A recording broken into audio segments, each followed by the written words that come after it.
지난 1년간 도내 기초 광역의원들의 조례 발의 건수를 전수조사했더니 강릉시 의원들이 가장 적게 발의한 것으로 나타났습니다. 왜 그랬을까요? 이하라 기자가 강릉시 의원들을 만났습니다.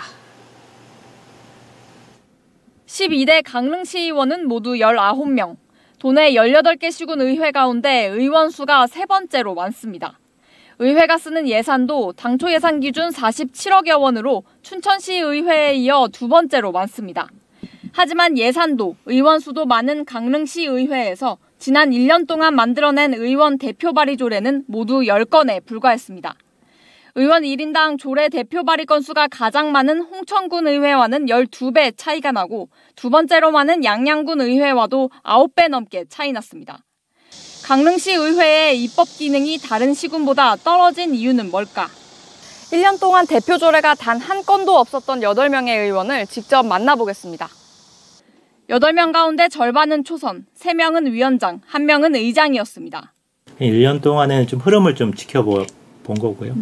안 하려고 했던 건 아니고 그간 좀 수집을 했죠. 자료도 수집하고 정보도 수집하고. 예산 문제도 있었습니다.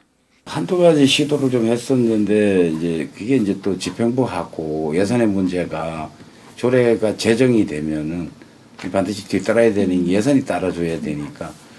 그렇다면 행정을 견제하고 시정의 방향을 제안하는 시정질문이나 자유발언은 했을까? 이 8명의 의원 중 시정질문을 한 의원은 1명도 없었고 10분 자유발언에 나선 의원은 단 3명에 그쳤습니다. 남발적으로 하면 이게 의원이 혼자서 다 얘기를 해버렸는데 그걸 또 집행부는 지켜야 되는데 무조건 하면 안 된다. 이건 왜냐하면 그 지역 시민들이라든가 다 바라보고 있는 얘기고. 대표 발의는 못했어도 직접 공동 발의안에 이름을 올린 3건의 조례 중 하나도 기억을 못하거나 동의하신 거 중에서 가장 좀 이제 의원님이 좀 생각을 갖고 이제 좀 들여다보면서 하셨던 게 뭐가 있을까요? 그게 어떤 거 있죠? 제가 앞으로의 계획을 묻자 계획도 없다고 당당하게 말하는 의원도 있습니다. 아니 특별한 이유 없어요. 제가 뭐 재판받고 이러느라고 그렇게 볼 수 있는 여력이 없었어요. 다른 의원님들은 좀 준비하고 계신 게 있다고 하던데 혹시 위원장님도 없습니다 저는. 의장은 앞으로 남은 기간 조례 관련 교육을 철저히 하겠다는 입장입니다.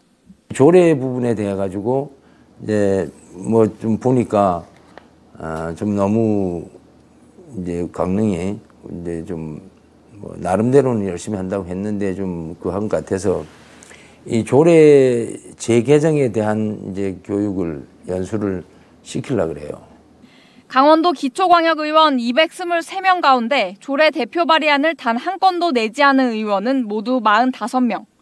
도내 의원 5명 가운데 1명은 지난 1년 동안 자신의 이름으로 조례 발의안을 내지 않았다는 겁니다. MBC 뉴스 이하라입니다.